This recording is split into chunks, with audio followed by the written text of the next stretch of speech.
Awesome. All right. Thanks everyone for tuning in to Learn to Hunt. This is another very commonly asked question we get, and it's how do I get my Canadian's firearms license? And again, we've got Travis and Tiffany Bader from Silvercore, and they are top notch. They know what they're talking about. So if you have any questions, you'll see at the bottom there in your chat screen or in the Q&A, you can type them in there and we'll get to them at the end. Or if you're watching this live on Facebook, you can type them in there and we'll have them read out at the end as well. So with that, I'll turn it over to you, Trev. Awesome. All right. Well, this was a fun time last week. We were out of town when we did this one. We were on a fishing trip. Tiff took the lead with her broken leg and her morphine pills for the pain. So that was kind of fun. When we were first asked to do this, we were asked, a basic presentation on how to get your hunter education course and how to get your FWID and how to get your PAL and, one conversation. And so we put together our thoughts on it, and it became evident that it would probably be better split into two different parts. So Tiff, I think you've got a PowerPoint you can share. If you want to share that on your, just make a PowerPoint big and then a button in the middle of your screen. Okay. I'm assuming just desktop one. I would assume so. Okay. We'll find out. Uh-oh. Sorry. I've never done.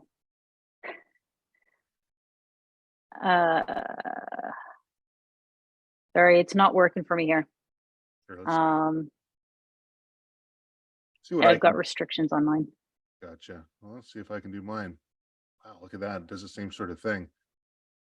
Tell you what, I'll do this. I'll click share. Oh, I think yeah, I think I got it sorted. Sorry. Okay. It just wasn't showing up there at first. Okay. Awesome. And I should be able to pull mine up on my side here too. Okay. Good. No, because it's not actually showing up on my side. Let's see what I can do here. No, it won't show up on your side. You have to have the file open on your side and go through it yourself. Gotcha. Yeah. Sorry, guys. Bear with us here. I must have shut down my... Let's try that again. 3, 2, 1, loading. Here we go. I might as well give an intro of myself. Okay. Gotta love doing an update on the computer. There we go. So my name is Travis Bader. I own a company called Silvercore Outdoors. Back in 1994, started teaching the basic firearm safety course and enjoyed doing that. We teach it about once a month. We'd shut down in the summertime, and I was in high school at the time when we started teaching this, and always had an interest in firearms. I started shooting when I was 4 years old. I got my first firearm when I was 5 years old. A little custom-made 22 Stevens, took down into 2 pieces. It was perfect for taking out hunting. It was no recoil, light enough that my small frame could hold it up, but still heavy enough that I'm arching my back backwards while trying to take a shot. With Silvercore, we started doing training for armored car companies and private security companies on the firearm side of things, and working with government agencies and indigenous groups. Did gunsmithing for most of Western Canada, BC, Alberta, Saskatchewan, Manitoba, Ontario, firearms repair and maintenance for armored car companies, basically every company in BC. I'm been a subject matter expert for the courts at all levels of court, federal, provincial, municipal, for Supreme Court of Canada. And that is to say that although I've been around firearms a fair bit, there's always new things to learn. And for anyone to say they're an expert in every aspect of firearms, I'd say that they just haven't learned enough. They're probably low on that whole Dunning-Kruger effect. There's a lot to know when it comes to firearms and the laws in Canada, and getting the firearm safety course is sort of the very first step to dipping your toe in the water here. Let me just see this. There we go. Tiff, did you want to talk a little bit about what Silvercore does? Yeah, sure. So Travis briefly chatted about when Silvercore started, but some of the things we do, but at this point now we offer in-person and online courses. So we do the core course, we do the firearm safety course, as well as a number of live fire courses. Online courses are much wider spectrum, fishing, hunting related, safety courses, bear safety and things like that. As well as we have a nonprofit club that we run across Canada to help encourage people to get outdoors. And Travis also has a podcast called the Silver Core Podcast, where if you guys after this have any interest in learning more about firearms or hunting or anything in the outdoor sphere, just check that out because there's lots of great information there. As well, last thing about Silver Core, we're the company behind the online core course for the BCWF. So if anyone's taken that course, that's another thing we do with the Federation. Huge supporters of the Federation, and super happy to be here tonight doing this. Gotcha. I think Got my presenter notes up. So if you want to just toss the screen over to the next one there. Sure. And one more. There we go. So what is a firearm? So usually this would be a fun thing to do interactively, but you ask a person, what's a firearm? And they say, well, I guess I need a firearms license to purchase a firearm. I don't need a firearms license to go buy an air gun or a pellet gun at the local Canadian Tire. Well, that's probably not a firearm. I've heard something about a certain amount of feet per second or joules of energy is required for it to be a firearm. And some people are surprised. I want to click it over there one. That, the definition of a firearm, this is out of the Criminal Code of Canada, a barreled weapon from which any shot, bullet, or other projectile can be discharged and is capable of causing serious bodily injury or death to a person, and includes any frame or receiver of such a barreled weapon, and anything that can be adapted for use as a firearm, which could be a whole ton of things.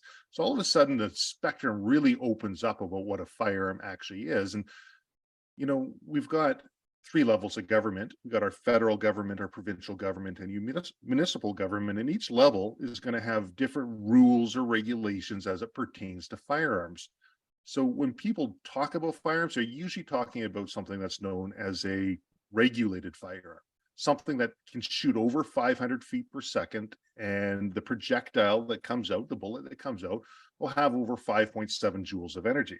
You don't need to really know these technical numbers, but that's where the Canadian federal government starts looking at it and saying, well, if it's going to have a bullet that comes out at a certain speed with enough energy, we're going to call that a firearm that you need a license for.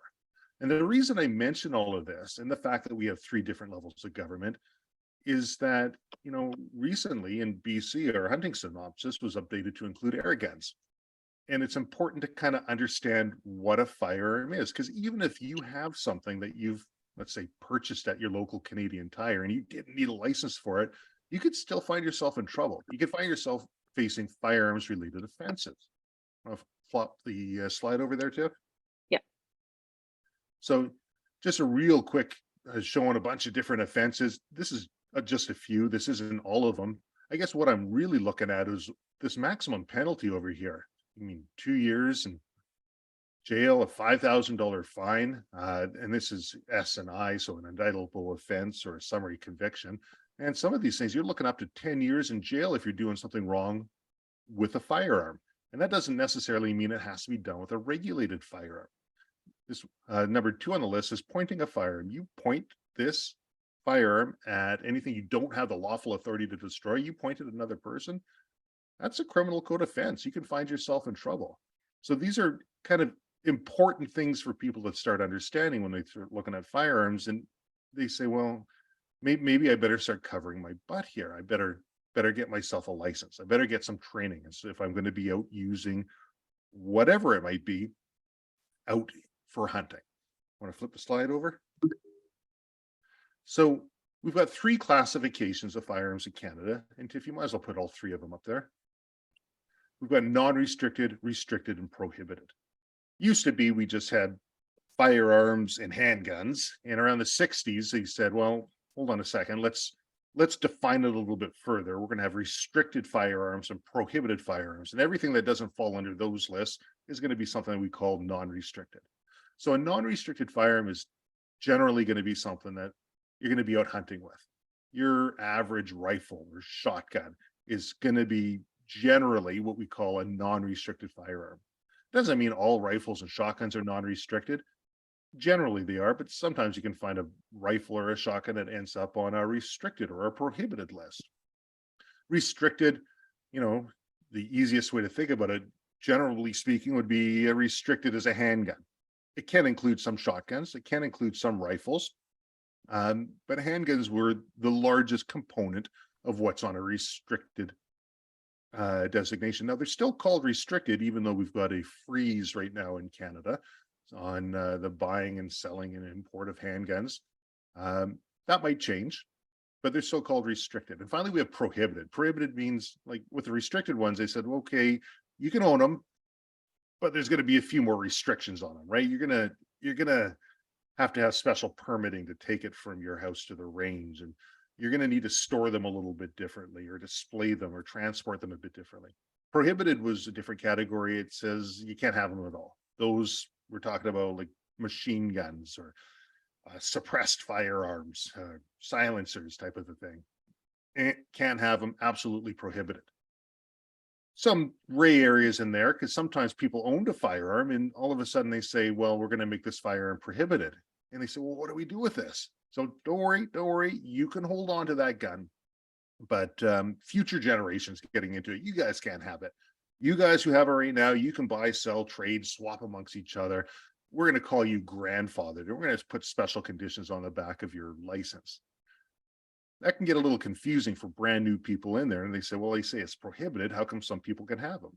They say they're restricted and there's a freeze on them, yet still some people have them. The firearm safety course is going to be your very first step into learning about all of these different things. And, I guess it was around 94 when I started teaching the course, and they called it a FAC, or a Firearms Acquisition Certificate. And that worked pretty good for a bit. Until some people said, you know what, I've acquired all the guns I want, don't need to acquire any more. And so they said, hold on, we're going to rename this. It's not a firearms acquisition certificate. It's going to be called a possession and acquisition license. So you need a license to both possess and acquire firearms. Well, some people says, well, hold on, I don't want to acquire any more guns. I've got all the guns I need.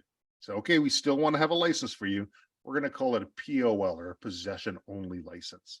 So they had all these different classifications of licenses kind of floating around. Over the years, they've all been amalgamated into one overarching license called the possession acquisition license. And people will look on the backside of that license and it'll tell them certain conditions. It'll tell them what kind of firearms that they're allowed to possess and acquire. And I mention this because it can sort of bleed over to the last talk that Tiff gave about the doing your core hunter education course. One of the requirements is to do practical firearms handling for your core hunter education course. But if you've already done that training through the Canadian Firearms Safety course, you don't have to do it in your core course. So people said, well, I'll prove that I've done my training. I've got my PAL. Well, maybe not. If you were a POL, or a possession only license holder, they turned those all into PALs, and they never had to do the training that everybody nowadays has to do. So there are a classification or a group of people out there with a full PAL who've never done training before. So that's why when the core course, your instructor says, look, at your license isn't good enough to prove you've done the course, you actually have to show me your paperwork. That's what they're talking about. Want to go to the next slide there, Tiff? So in Canada, oh, there you go. Made the whole thing come up. Sorry. It's okay. It's all good. In Canada, every year, on average, we've got about 1,300 firearms related deaths. That's 1,300 firearms related deaths. And that goes to about, 3.5 people a day will die from firearms. And they break that down into 3 different categories: homicide, suicide, and accident. And, usually you ask people, you say, well, what percentage do you think would be attributed to accident and what a percentage would be attributed to homicide. And generally speaking, the homicides, people say, well, that's got to be the highest. There's got to be a lot of people, because I hear about it in the news, I see it on TV, we've got all these rules and regulations. It's going to be a big number. Accidents, well, I don't know, I don't hear about them all the time, but look at all the money and time and courses and training and vetting that they put in to make sure that people are going to be safe with firearms. So accidents, they got to be up there. And finally, we have suicide. You can bring that slide up now, Tiff. Often people are surprised to find that of the 1,300 fire-related deaths every year, 80% of those are from people taking their own lives with firearms. And this plays into the course as well. We'll talk about that in a bit. 15% would be homicide, and they lump both justifiable and non-justifiable in there. So that's a bad guy shooting a good guy. That's police shooting a bad guy. It's all lumped in. One person using a firearm on another person, homicide. And then accidents, about 5%. So if we look at that, out of the average 1,300 a year, that'd be 1,040 people taking their own lives with the firearm. Like that's not good. 195 would come down to homicide a year and 65 by accident. Now that's a pretty low number, especially when you start comparing that to, I don't know, accidental poisoning, backyard drownings. Of course, car accidents are going to be big. And, you know, the opioid toxicity deaths, 2022, there's 7,328 people who died in Canada of opioid toxicity. That's 20 people a day. That's a far cry from the 65 people a year by accident from firearms. But we've got a system in place that spends a great bit of time on the training and the vetting and the oversight of the firearms. And there are a fair number of portions of this that are working well. And there's always room for improvement. We'll go on to the next slide there. So Canadian Firearms Safety Course, you might as well make the whole slide come up. There we go. We've got the two things there. CFSC and CRFSC. These are a couple of Google search terms if you're looking to do this course. CFSC stands for Canadian Firearms Safety Course. CRFSC stands for Canadian Restricted Firearms Safety Course. Some people say, well, I only want to do the restricted portion. Well, if you only want to do the restricted portion, you have to do the non-restricted portion. It's a bundle deal. You got to do both of them. So what the government says. However, if you only want the non-restricted, you can do that. You can just do the firearm safety course and have generally rifles and shotguns. So a question we often get is, well, if I can't get handguns right now, why do I want to do the restricted portion of the course? And the answer is there are still restricted firearms out there. There's not a ton that you can have. I mean, handguns are still considered restricted, yet there's a freeze on them. But there are still restricted firearms that you can get. That's number one. Number two, the federal government can move firearms from one classification to another. If all you have is your non-restricted, and you really like those semi-automatic shotguns for shooting sporting clays or for waterfowl hunting, and there's a change in law that now moves a certain classification of firearm to restricted, you're going to have to do the course. You're going to have to resubmit your application and go through the waiting period again. We say it's probably better to be fully licensed and be ahead of the curve on that one. And the last one is, you know, laws change. And there is a freeze on the handguns, which would imply that they can thaw.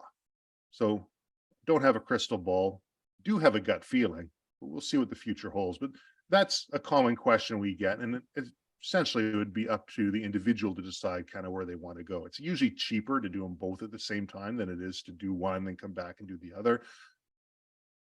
It's almost always cheaper to do them both at the same time. You know, and it says the purpose and importance of these courses. Well, your instructor is going to be the first line of defense for the RCMP Canadian Firearms Program. They're the ones that are going to be coming, and they're going to be watching you from day one when you come in. What are you talking about? How are you handling the firearms? Are you talking about doing inappropriate things? Are you raising red flags, essentially? Because your instructor has the authority to not pass a student or not provide the paperwork Or if they do provide the paperwork, they also have the authority to write to the firearms program afterwards and say, you know what? I gave them their paperwork. They did really well on their written tests and their practical tests, but I had some serious concerns. My concerns were, and they'll have to articulate what those are. So they're looking for things that, a general maturity level in the students coming through. Safety level, of course. I mean, maybe it's okay to do donuts in a parking lot in your vehicle. Are you going to do that on your driver's test? I wouldn't suggest it. Maybe being unsafe with a firearm and twirling it around and doing things that would be unbecoming is going to raise the concern of your instructor. So just know that going into it, that you're being graded. If you're talking about, man, these people are sure going to respect me if I have a firearm, there's some red flags coming up. In Canada, owning a firearm is not considered a right, but rather a privilege. And it's a privilege that Canadian firearms owners take very seriously. So they will guard the West Gate, so to speak. They will take a look and make sure that the people are coming in are going to be demonstrating sound judgment, good safety practices, good life skills. If they're talking about how depressed they are and they can't wait until they get a firearm, again, red flags. This is the first line of defense, and that's a huge purpose of having this course. Next slide. So other questions we'll often get is like, how old? How old can you be to get a license? Well, in Canada, we've got the age of 18 as being an adult. So I think it's 19 for alcohol, but 18 for firearms. You can purchase and you can do your course, get your firearms license, possess, own, acquire firearms at the age of 18. Between the ages of 12 up to 18, you can get a minor's license, and a minor's license will let you be in possession of firearms. It'll allow you to purchase ammunition, but you can't acquire them. You can't have them in your name. They can't be your gun. And with those minor's license, you're still going to have to be under the supervision of an adult. And it's going to be the direct and immediate supervision, because that's the question we get. Like, what does supervision mean? Can they be like arm's length? Can they be radio length, like line of sight? I can see them. And the Firearms Act and Criminal Code says direct and immediate supervision. So that's going to be right beside the person so that you can actually take effect if there's anything unsafe happening. Criminal record checks and references. So they're going to do a criminal record check when you put your application through. It used to be they went back 5 years. They'll look your whole lifetime now. There's been updates to how they do that. They're going to be looking for things that are violent in nature, reckless, irresponsible, somebody who doesn't make a prime candidate for owning a firearm. If you did something silly in your youth and it wasn't reckless or violent, threatening in nature, it might not rise to any concern for the firearms program, or if it does, it might necessitate a bit of a conversation with the firearms officer. They'll take you down and either email or phone or have you in their office and go over their concerns, and if they're satisfied with your answers, and your firearms application will go on to the next step. You're going to have to submit a couple of references. These are people that have known you for a while. These are adults. They've known you for 3 years, and preferably you're going to get somebody who can say something nice about you. And then under legal requirements and responsibilities, everybody who puts their application into the firearms program has a mandatory minimum 28-day waiting period. You have to wait 28 days, and that's considered sort of a cooling off period, just in case someone's looking to get their firearms license in the heat of the moment. Realistically, you're going to be waiting a lot longer than that. It's going to be about 6 to 9 months that it takes for the firearms program to process all of your paperwork. So if it's something that you need for an upcoming hunting season, I would definitely plan in advance on that one. Your firearms license is good for 5 years, although there have been some that have been for 10 years, and sometimes there's exceptions made, but by and large, 5 years is how long it's good for. And you're going to need a photo of yourself with a signature of a guarantor who's over 18, has known you for at least a year. And that guarantor can actually be one of your references. And that person just says, hey, this is a picture of you, and you are who you say you are. Next slide. Oops. Okay. So course content, taking the firearm safety course and the restricted firearm safety course. There's a lot of information in this. It's geared towards somebody who's, between 12 to 18 should be able to complete. So it's not overly difficult in that respect, but there is a fair bit to know. They're going to talk about the history of firearms, the types of firearms, like different actions, bolt action, brake action, lever action, pump action, semi-automatic. They're going to talk about laws, how to store them, how to transport them, how to display them, how to use them in a range scenario, how to use them in a field scenario, talk about ammunition for rifles and handguns and shotguns. Like there's a fair bit that you need to know on this. And then there's going to be a testing portion. The testing portion is going to be a multiple choice, true and false test. And it's going to be 50 questions for the non-restricted, 50 questions for the restricted, and you need a minimum of 80% in order to pass. Testing has to be done in French or English. The course can be offered in any language, but testing will be done in French or English. And typically we find that if somebody comes in and they're willing to ask questions when they don't understand something, they put up their hand, they're willing to participate in the buddy breaks and the all the break times in our course and how we offer it during every break. You're handling firearms, you're touching new firearms, you're testing them, you're using ammunition that's inert, meaning that it will not go bang if you put into a live firearm. The firearms that are being used in the course are all disabled, meaning if you put live firearm in them and you pull the trigger, it would not go bang. With that being said, everyone is expected to treat them as if they are live firearms. So you're going to be loading them, unloading them, testing out different carry positions, testing out different shooting positions, working with other people in the class,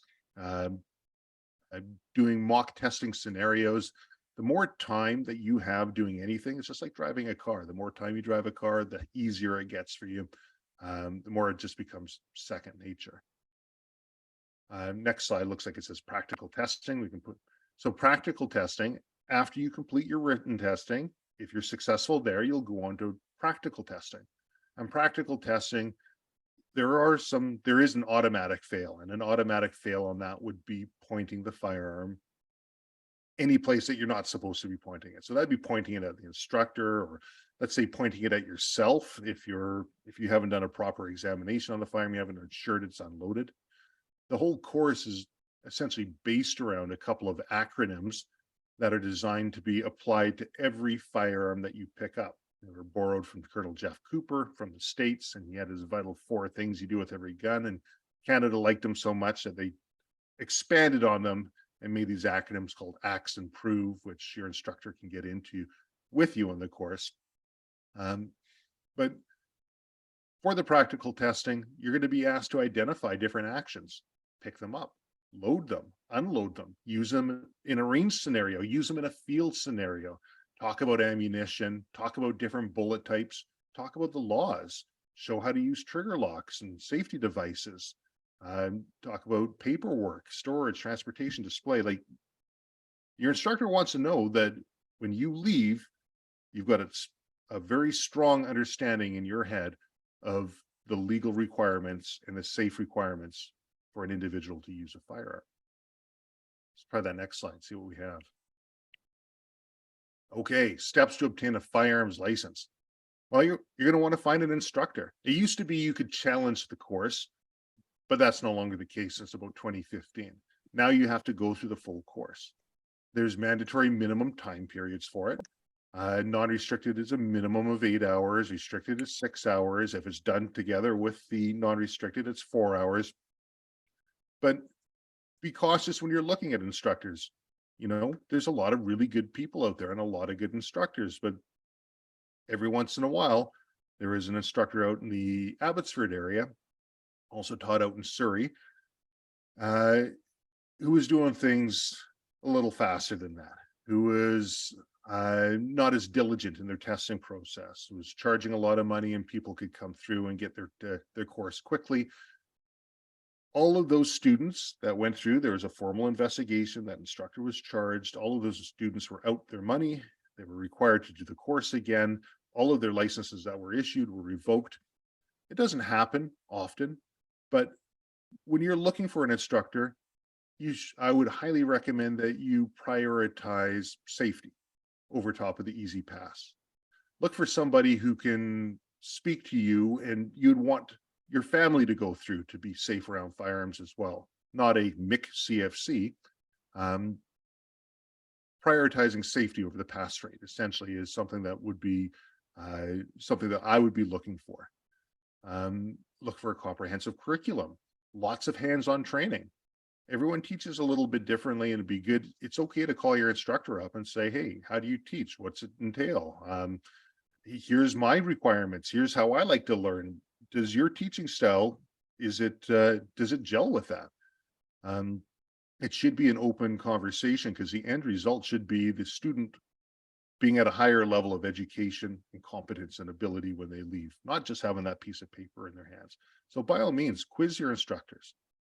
It is important. Just read my notes here. Be aware of any additional fees. So sometimes a person will take a course and not realize that there are additional fees at the end. Now, I don't know of any instructor who includes the fees for the application to the firearms program, but sometimes an instructor will charge more for testing, or they'll charge more for add-on options. I mean, they'll make you purchase a book that goes with it, which you can, and it's a great book and it's a great resource, but you can also download it for free online. So if you're the type of person who really wants a book, hey, by all means, but just be aware, ask those questions as you're going in there. We get asked a bit about preparation and pre-study. You can go to the library, or you can download the firearms safety course manual and the restricted safety course manual.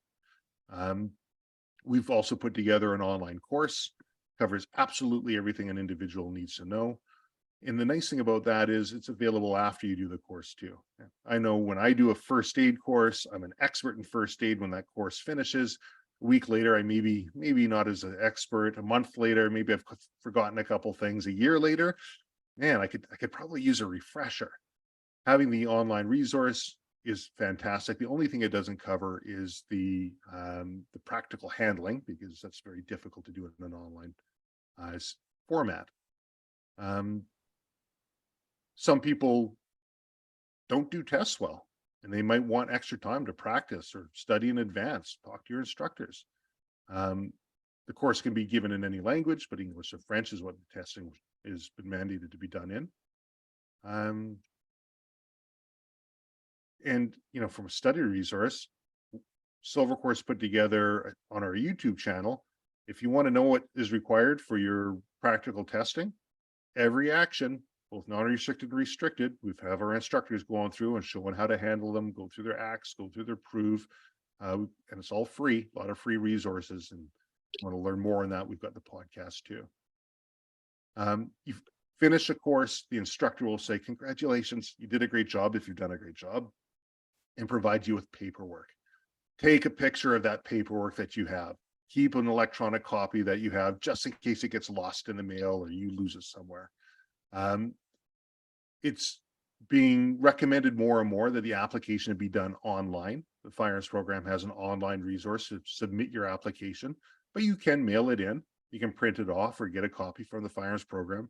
If I was mailing mine in, I would mail it registered mail. And that way I've got a copy. I know when it's gone in. I know that it's there. I'm not sitting in limbo and waiting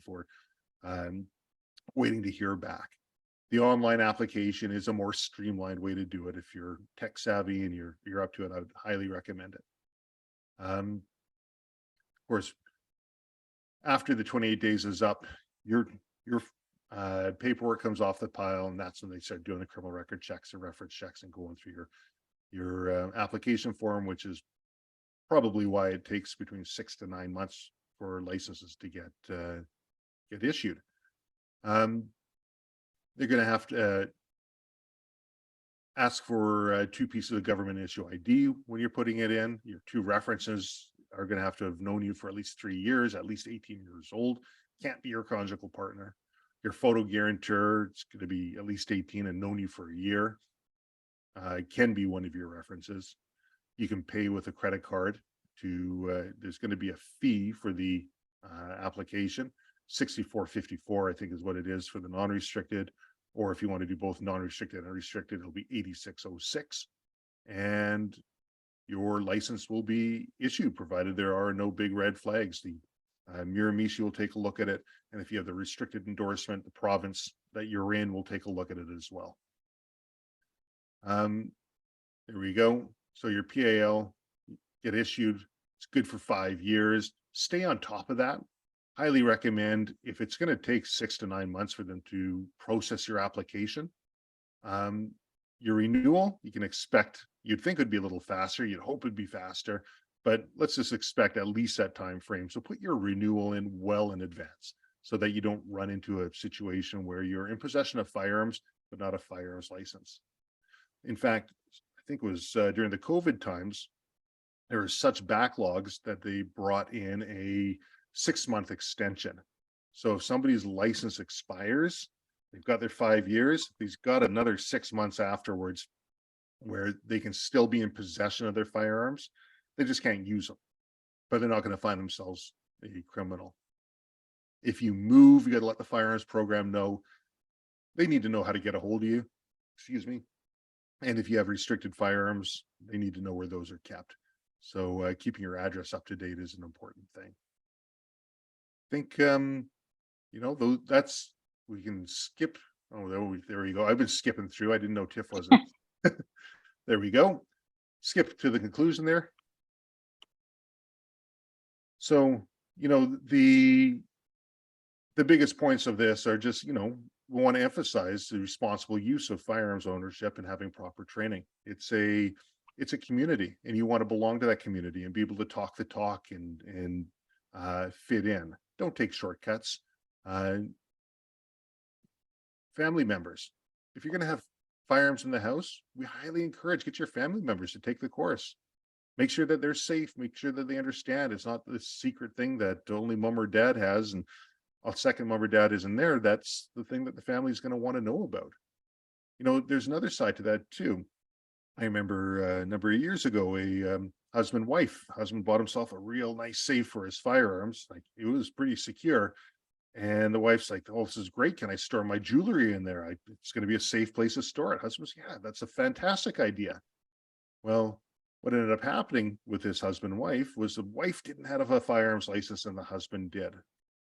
The police, for whatever reason, were at the house. They were asking if there was firearms. They wanted to see them. The wife says, "No problem. Let me show you. Here they are. It's all safe. It's all legal. We're good."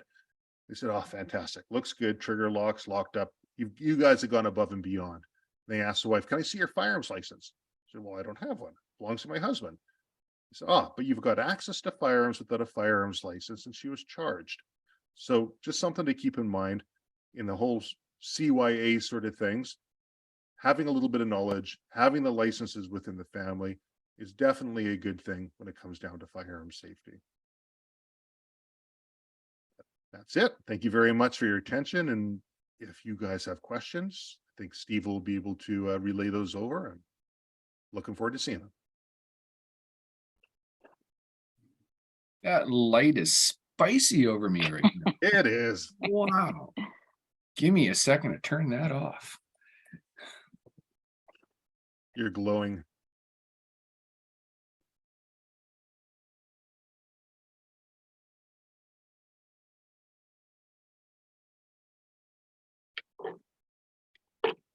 There you go. There we go. That was bright for a second there. So has anybody got any questions? I know that I was taking notes because I always am learning things.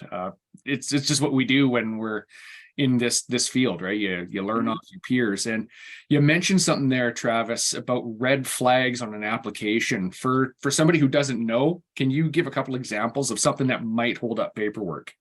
Yeah, I can give you a couple real life examples. Had a student one time who was heavily tattooed, and looked the part for sort of gang lifestyle, and was talking about, can't wait to get my firearms license. This is going to be great. When I'm going across the border, I'm going to look a lot more legitimate. If I'm bringing things across, they're not going to question me as much. And was talking about smuggling things back and forth across the border. That's going to be a red flag, and those sort of things are going to be noted by the instructor. And what we tell our instructors is, you've got full authority. You can not provide that paperwork at the end. You just have to write a report as to why. If it's a situation where, they're feeling really intimidated by the student and they provide that paperwork, but they want to let the firearms program know right away afterwards. And these, I've been doing this since '94. I can count on a hand the number of times that people have done these things. So it's not like this is a common occurrence. The other one is, oh, my wife, she's sure going to respect me now if I have a firearm. Red flags. So these sort of things are just, if someone's displaying maybe disjointed thought processes, and your instructor will make a note of those. We're not psychiatrists, we're not psychologists, but we are able to take notes and provide it over to the firearms program so that they can take next steps. Awesome. I That, think is, go ahead, Tiff. sorry, Steve. I was just going to say one other thing we see on an admin side in our office is when people make mistakes on their actual paperwork that they send in on their application form. If there's mistakes, the Firearms Center often won't contact you to let you know. They just don't process it.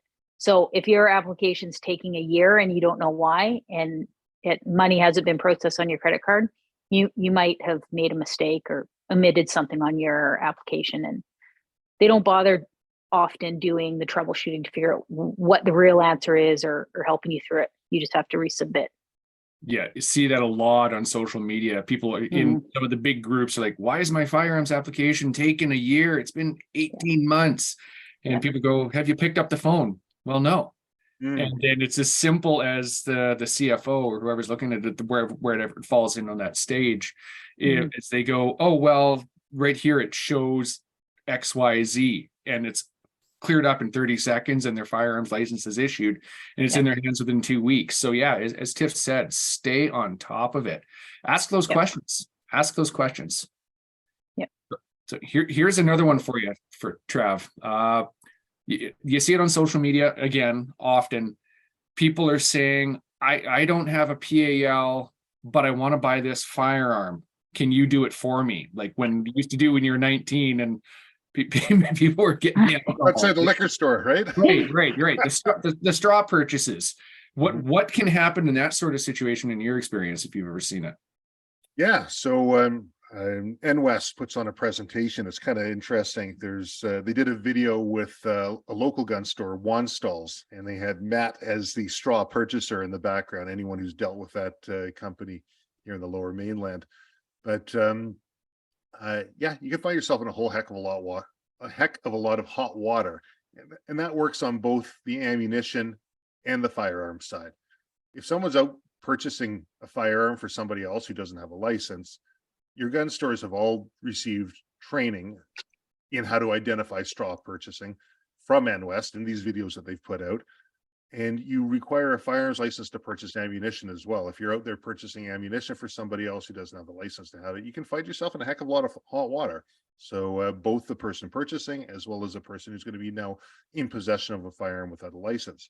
So you're looking at, it's a dual offense, so summary conviction or indictable, but you're looking at the some heavy fines and jail time. Yeah, a lot of people seem to think, well, it's okay. I don't need a firearms license. They can hold it for me, and that's legally not the case. You know what's funny? The number of lawyers, judges, politicians, people that I deal with on a routine basis, and they're like, when they find out what I do or they know what I do, they're like, oh, I probably should take a course. I've got this gun that's under my bed, but it's not. I don't use it. It's not hurting anybody. These are people that you would think would know better, politicians, all the rest, who are in illegal possession of a firearm. It is a complicated matter for even the experts out there to know every aspect of it. Some of the simple ones, like, okay, you need a license to own a firearm. So this is one of the things that I find firearms owners do really well, is they get themselves educated, and then they'll educate other people. They'll let them know, hold on a second, I realize it's time to go waterfowl hunting, but your license is expired. You could put us all into jeopardy right here. If I know about this and I've got firearms, or an unlicensed person using firearms in my vehicle, person says, hey, that's my gun, and turns out he doesn't have a license, you're in trouble. That said, on the opposite side of that, another question that often we get asked is, can I use firearms if I don't have a license, but I'm under the direct supervision of somebody who does? Yeah, you can. Direct and immediate supervision isn't fully defined, other than direct and immediate supervision, but there is case law, and a general consensus is you're standing there beside the person. Yeah, I know one of my 10-year-old daughter's favorite things in the world to do is to go to the range and shoot the 17 or the 22. But again, she is in that direct supervision. I'm literally sitting at the bench with her, and that's perfectly fine. So, well, here's a good comment for you. I took my Canadian firearms safety course with Silvercorp. It was very professional and well taught. Everything was taken very seriously. The manual was daunting. The online resource was amazing. Fantastic. Awesome. Yeah, I like things like that. I do too. You know, my goal on that one, originally, when making the online portion there, that was prior to 2015, was to create a hybrid program and create accessibility for people throughout Canada, where they could do all of their theory on their own time through the to the online portion, and then go see an instructor and do the theory review, theory testing, and then practical training and practical testing, which will expedite the process for the instructor and provide what's the word I'm looking for? Not harmony, but a consistency, essentially, across training, because different people will emphasize different things. So I'm a master instructor. I put it together myself and a couple other master instructors, and everything you need to know for your theory is in that online course. Downside to that one was 2015, they no longer allowed for the challenge or the hybrid model, but you never know. You just watch in the future what our government's slow, but I have a feeling that there might be something in the works. Has it really been that long since they got rid of the challenges? Damn near 10 years. Yep. Wow. 15. Wow, that's Time flies. It really does. It really does. Because that's how I first started shooting when I was about 8 or 9 years old. With my granddad with the 22, and then I got into cadets, and I kind of honed a little bit better, and then I kind of fell off for a bit, and then I ended up challenging the Corps and the PAL in about 20 some odd years ago, and so I fully recommend to anybody, unless you've got a really, really good grasp, take the full core course, and now you have to take the PAL, and you'll learn a lot more. So one thing that if people are looking at doing both, we usually say do the PAL first, and that way when you do the core, you've already got that firearm side, and hopefully you got the paperwork saying you've passed, and so you don't have to do that practical training or the practical testing on it. Yeah. That said, you know, we do work with law enforcement. Law enforcement doesn't get a free pass. They have to get a PAL as well. When they're working their duty firearms, they got the King's Commission, they've got the King's Commission now.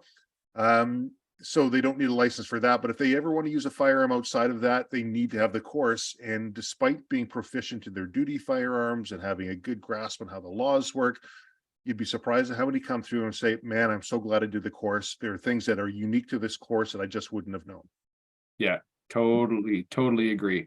And again, that's something else. It's very, very similar to the hunting community. When you're at a range, very rarely, if there's somebody down sharing the firing line with you, are they not going, hey, how's it going? And you end up creating conversations. Oh, what are you shooting today? And if you got questions there, that community is very, very welcoming as well. I've found it's great. It's great. So any more questions for Trav and Tiffany? I'll do a quick check of Facebook because we're live there right now. Use it in a couple places.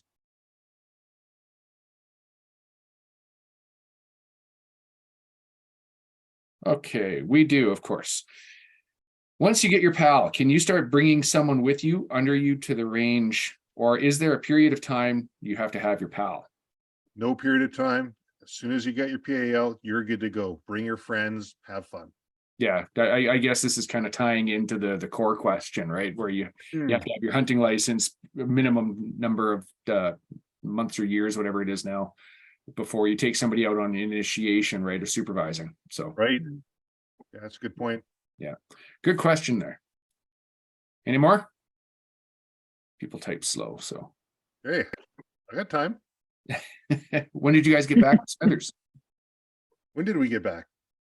It was Saturday, was it?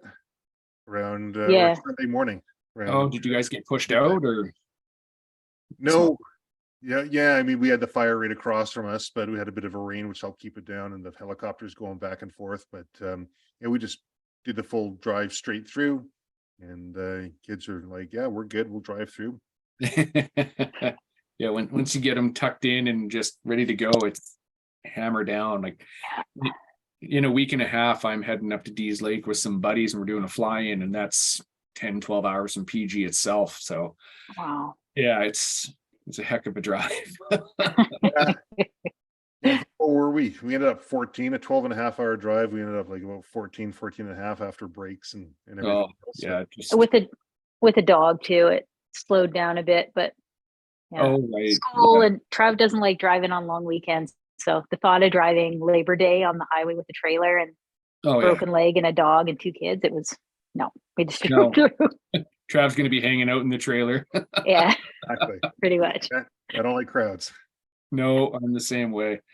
I know as soon as I hit usually Hope, my blood pressure goes up about 15 points. And You Oh, see, it's perhaps good. it's the other way around. When we hit Hope, we're leaving.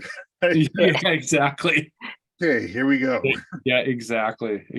Just yeah, that traffic at the best of times, let alone on a long weekend with a trailer. No thanks. So it doesn't look like there is any more question. Oh, there's one. Oh, it says thank you.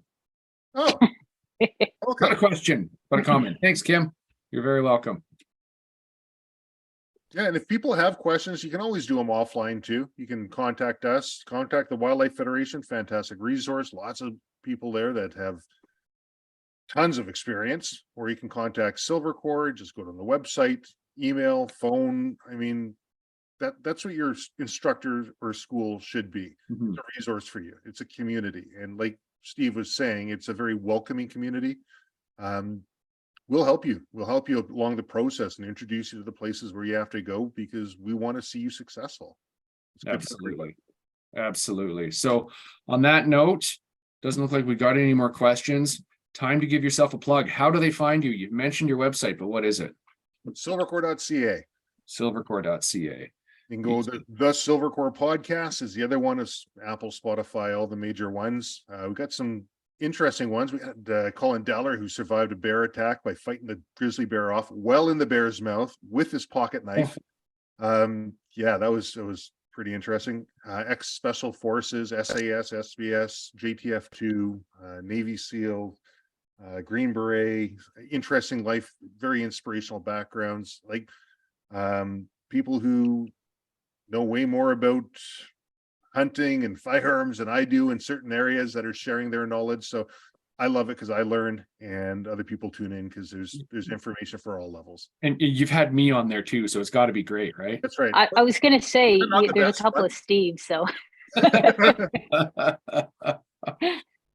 Awesome, guys. I will let you get on with your night. Tiff, I hope your leg healed, well, your foot heals better. And yeah, me too. thanks again for everything. Thanks. Thanks so much. Thanks. All right, we'll chat soon. See you guys. See you guys.